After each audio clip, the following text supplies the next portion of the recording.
नेपालमा यस्तो पनि क्याटेगोरीको स्टुडेन्टहरू हुनुहुँदो रहेछ हैन, एकदमै कमन, जसले चाहिँ बिहान 6 बजेदेखि इभिनिङ 6 बजेसम्मको क्लास हुँदो रहेछ कि total spending 12 hours a day just preparing for their SEE 2080 को बोर्ड एक्जामिनेसन। यति गरिसकेपछि तपाईको ट्युसन क्लासेसहरुमा बिहान र बेलुकाको चाहिँ सेट बुक सल्भ भइरहेको छ, दिनभरि स्कुलमा तपाईले आफ्नो कोर्स प्रोग्रेस गरिरहनु भएको छ, नयाँ नयाँ कुरा सिकिरहनु भएको छ, अनि साँझ घर आइसकेपछि त्यही नयाँ कुरा सिक्नु भएको रिभिजन पनि भइरहेको छ, होमवर्क पनि प्यारलली भइरहेको छ। सो गाइस, एससी 2080 क्लास 10 को स्टुडेन्टहरुको लागि हिजो राति जुन मैले यो च्यानलमा भिडियो अपलोड गरेको थिएँ, त्यो भिडियोमा चाहिँ अब यो सर्ट ड्युरेसन अफ टाइम जुन बाँकी छ तपाईको बोर्ड एक्जामिनेसन आउनको लागि, यो ड्युरेसनमा चाहिँ तपाईले कसरी प्रिपेयर गरेर चाहिँ आफूले सोचेको जीपीए अब्टेन गर्न सक्नुहुन्छ भनेर एउटा मोबाइल टाइम टेबल क्रिएट गरिदिएको थिएँ। ठीक छ, फर दोज स्टुडेन्ट जसको चाहिँ बिहान कोचिङ छ, दिनभरि स्कुल छ, अनि अर्को टाइपको स्टुडेन्ट जसको चाहिँ दिनभरि स्कुल छ त्यसपछि साँझ कोचिङ छ। बट त्यो भिडियोको कमेन्ट सेक्सन गएर चेक गर्दाखेरि चाहिँ मलाई एकदमै अचम्म लाग्यो, किन भन्दाखेरि चाहिँ नेपालमा यस्तो पनि क्याटेगोरीको स्टुडेन्टहरू हुनुहुँदो रहेछ हैन, एकदमै कमन, जसले चाहिँ बिहान 6 बजेदेखि इभिनिङ 6 बजेसम्मको क्लास हुँदो रहेछ कि total spending 12 hours a day just preparing for their SEE 2080 को बोर्ड एक्जामिनेसन। र यो देख्ने बित्तिकै चाहिँ म तपाईहरुलाई एकदमै पहिला सुरु यो क्याटेगोरीको स्टुडेन्टहरू जो हुनुहुन्छ तपाईहरुको लागि चाहिँ एकदमै ह्याट्स अफ भन्न मन लाग्यो, किन भन्दाखेरि हेर्नुस्, म अनेस्टली भन्छु हैन, कन्टेन्ट क्रिएसन अलावा मलाई अर्को एकदमै मनपर्ने कुरा भनेको चाहिँ वाचिङ फिल्म्स हो, वाचिङ मुभिज हो। र मलाई कसैले ल बाबु तिमीलाई चाहिँ म सिभिल मलमा गएर चाहिँ बिहान 6 बजेदेखि राति 6 बजेसम्मको मुभिजहरुको टिकट काटिदिन्छु, तिमी 12 घण्टा अ डे आफ्नो सिभिल मलमा मुभी हेरेर स्पेन्ड गर भनेर कसैले त्यो अफर दियो भन्दै म त्यो अफर कम्प्लिट गर्न सक्दिनँ, किन भन्दै म रेस्टलेस हुन्छु। आफूलाई हेर्न मन लाग्ने फिल्महरु हेर्न म आफ्नो दिनको 12 घण्टा स्पेन्ड गर्न सक्दिनँ। But we know that obviously जो स्टुडेन्ट क्याटेगोरीको हुनुहुन्छ, जो यो भिडियो हेरिरहनु भएको छ, कसैलाई पनि पढ्न त अभियसली मन लाग्दैन नि हैन, बट तपाईलाई मनै नलाग्ने कुरामा पनि तपाई आफ्नो दिनको 12 घण्टा दिइरहनु भएको छ भन्दै अभियसली मैले तपाईहरुलाई ह्याट्स अफ भन्नु नै पर्छ जस्तो मलाई लाग्छ हैन। सो बेसिकली यो भिडियोमा चाहिँ म त्यो हिजो रातिको भिडियोकै फलो अप भिडियो यो चाहिँ तपाईहरुको चाहिँ 12 घण्टाको टाइम टेबल छ हैन आफ्नो डेली भन्दै अब चाहिँ तपाईले आफ्नो लागि टाइम चाहिँ कसरी म्यानेज गर्न सक्नुहुन्छ, के कस्तो रुटिन फलो गर्दाखेरि चाहिँ बेटर हुन्छ भनेर यो भिडियोमा हामीहरु डिस्कस गर्न गइरहेका छौं। त्यो भन्दा अगाडि च्यानलमा नयाँ हुनुहुन्छ भन्दै च्यानललाई प्लिज सब्स्क्राइब गर्नु होला, किन भन्दै अबदेखि हामीहरु यो च्यानलमा चाहिँ तपाईको एक्जामिनेसन आउनु भन्दा अगाडिसम्म चाहिँ यस्तै नै टाइपको तपाईहरुको जस्तै स्टुडेन्टहरुको लागि हेल्पफुल हुने एजुकेशनल कन्टेन्टहरु चाहिँ अपलोड गरिनै रहन्छ। र क्लास 10 मा मात्र हैन, क्लास 11 क्लास 12 सबै तपाईको क्लासेसमा हेल्पफुल हुने भिडियोजहरु चाहिँ म यो च्यानलमा अपलोड गरि नै रहनेछु।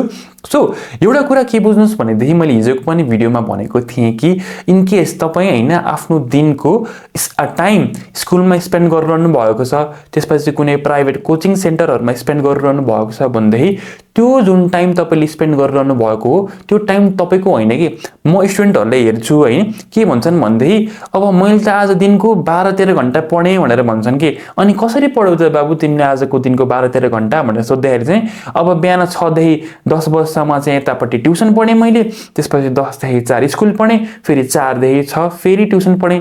सो दाइ मैले त्यसरी 12-13 घण्टा पढे भनेर भन्छन् कि बट एक्चुअली तपाईले पढ्नु भएको भनेको चाहिँ 0 आवर्स अ डे हो कि, किन भन्दै मैले जस्तो भने स्कुल ट्युसनमा पढ्ने भनेको त्यो टाइम तपाईले पढ्नु भएको टाइमले कन्सिडर गरिदैन कि, त्यो टाइम भनेको तपाईको टिचरले तपाईलाई पढाउनको लागि दिनुभएको इफोर्टको टाइमलाई कन्सिडर गरिन्छ। तपाईले दिनमा कति घण्टा पढ्नु भयो भन्ने टाइम चाहिँ कसरी हामीले हिसाब गर्छौं भन्दै चाहिँ तपाईले एक्चुअली आफूले सेल्फ स्टडी चाहिँ कति गर्नु भयो भनेर चाहिँ हामीले यसरी चाहिँ यो टाइमलाई क्याल्कुलेट गर्छौं। ठीक छ गाइस, सो नेक्स्ट टाइम अब मैले दिनमा 12-13 घण्टा पढी भनेर भन्नु भन्दा अगाडि चाहिँ प्लिज विचार पुर्याउनु होला। सो अब कसरी चाहिँ अब तपाईले शेड्युल म्यानेज गर्न सक्नुहुन्छ। ठीक छ, पहिला सुरु एकदम इम्पोर्टेन्ट कुरा म तपाईहरुलाई भन्छु, हेर्नुस् है, इन केस तपाईले आफ्नो दिनको 12-12 घण्टा आफ्नो स्कुललाई दिइरहनु भएको छ, आफ्नो प्राइभेट कोचिङको टिचरलाई दिइरहनु भएको छ भन्दै प्लिज मेक श्योर दैट तपाईको सिलेबस चाहिँ आफ्नो एक्जामिनेसन बोर्ड एक्जामिनेसन भन्दा 1 महिना अगाडि कम्प्लिट होस् कि, किन भन्दै तपाईले अब आफ्नो दिनको सिग्निफिकेन्ट अमाउन्ट अफ टाइम कसैले दिइरहनु भएको छ बट प्रोग्रेसन चाहिँ स्टिल 0 छ, तपाईको कोर्स चाहिँ अगाडि बढिरहेको छैन, खाली ल्याङ भएर अड्किरहेको छ र पछि बोर्ड एक्जामिनेसन को ल 1 हप्ता अगाडिसम्म पनि तपाईको कोर्स सकेको छैन भन्दै त अहिले यत्रो 12 घण्टा पढेको के फाइदा तपाईलाई भन्नुस् त मलाई, ल के फाइदा छ? अभियसली छैन। प्रेसर दिनुस् स्कुललाई, तपाईले दिनको 12 घण्टा चाहिँ ल अर्कैले दिइरहनु भएको छ ल मलाई पढा भनेर बट प्रोग्रेसन 0% छ भन्दै त्यो जुन 12 घण्टा टाइम छ त्यो न स्कुलको भयो न ट्युसनको भयो न तपाईँको भयो, यो टाइम भनेको सिर्फ टाइम वेस्ट भयो कि यो कुराले तपाईँहरूले एउटा कुरो एक्नोलेज गर्नुहोस्। त्यही भएर मैले यति भनिसकेपछि अब चाहिँ भोलि आफ्नो स्कुलमा गइसकेपछि चाहिँ प्लिज आफ्नो टिचरले यो क्वेसन गर्नुहोस् कि सर हामीहरूको सिलेबस तपाईँहरूले कति महिना अगाडि कम्प्लिट गर्ने प्लान गर्नुभएको छ भनेर, र प्लान गर्नुभएको छैन यतिकै हचुवामा तिमीहरूले किन चाहियो बढी बोल्छस् भन्ने हिसाबको एन्सर दिनुभयो भने चाहिँ प्लिज आफ्नो साथीहरूसँग अलिकति कम्बाइन्ड वेमा भोइस उठाउनुहोस् न होइन। सकेसम्म चाँडो सक्यौँ तपाईँहरूको लागि पनि फाइदा हुन्छ हामीलाई पनि फाइदा हुन्छ सर भन्ने हिसाबको कन्फिडेन्स लिएर तपाईँहरू गएर बोल्नुहोस् न, ठिक छ। सो यो 12 घन्टे जुन सेड्युल भएको स्टुडेन्टहरू छ पहिला सुरु आफ्नो ट्युसनमा हुन्छ, आफ्नो सरलाई हुन्छ, कोर्स चाहिँ तपाईँहरूले हाम्रो चाँडो सकाइदिनु पर्यो भन्ने कुरा प्रेसराइज गरिदिनुहोस्।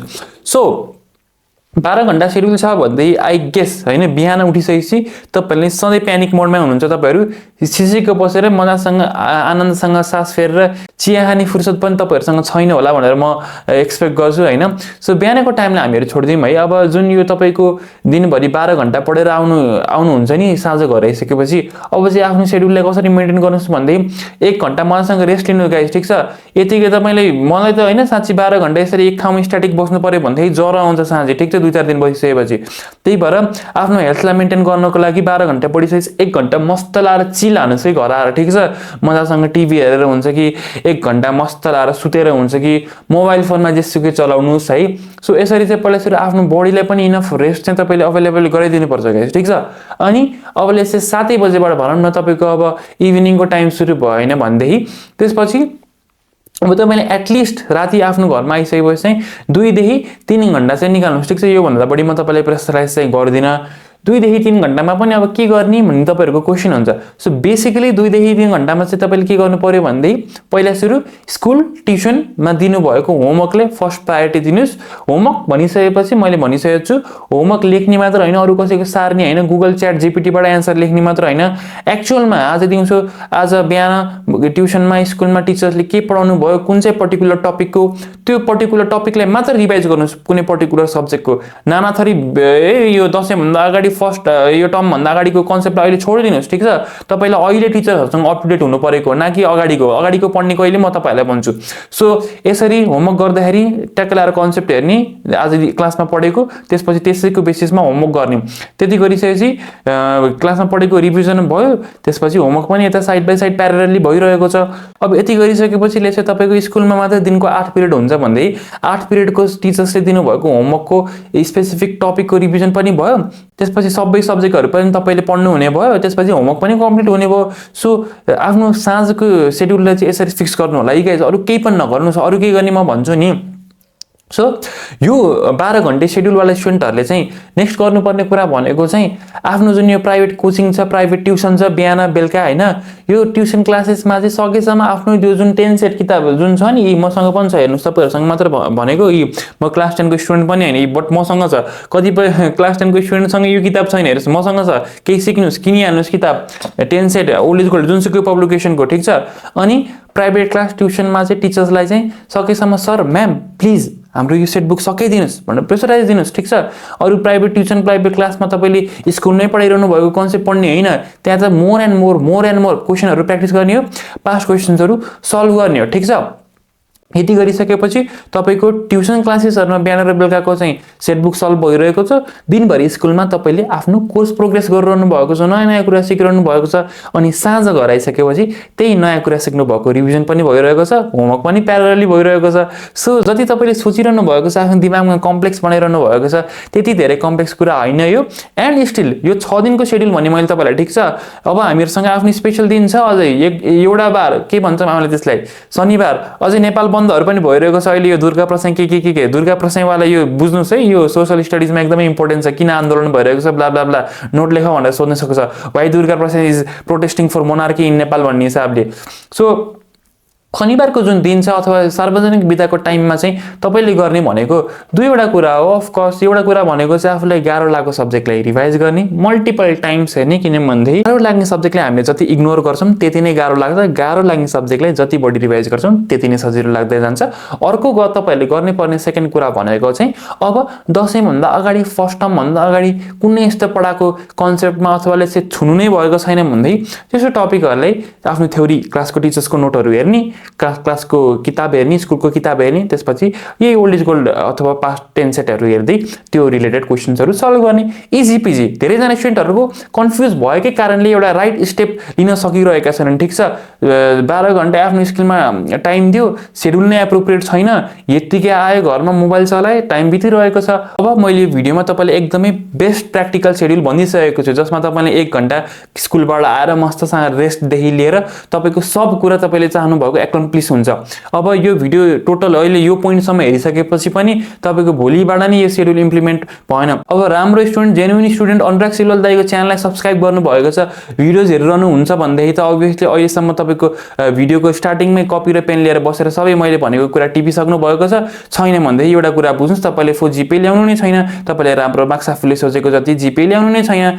ठिक छ, सेम सेड्युल फलो गर्नुहोस्, भोलि पनि जानुहोस् 12 घन्टा, रातभरि आएर मोबाइल चलाउनुहोस्, बिहानभरि आएर मोबाइल चलाउनुहोस्। I don't have to say anything. So in case तपाईँको कुनै अब नेक्स्ट टपिकमा भिडियो चाहिन्छ भनेदेखि तल कमेन्ट सेक्सनमा कमेन्ट गर्नु होला। म सकेसम्म तपाईँको लागि बेस्ट चाहने दाइ भएको कारणले बेस्ट भिडियो नै लिएर आउनुको लागि प्रयास गर्छु। सब्सक्राइब गर्नु होला च्यानललाई। फास्ट केही क्वेरिजहरू छ भने मलाई माथि इन्स्टाग्राम अकाउन्ट @silwal अनुरागमा तपाईँले गएर फलो गर्न सक्नुहुन्छ। यदि भन्दै यस आजको भिडियोलाई म यहीँ समाप्त गर्न चाहन्छु। Thank you so much guys for watching this video. Bye by.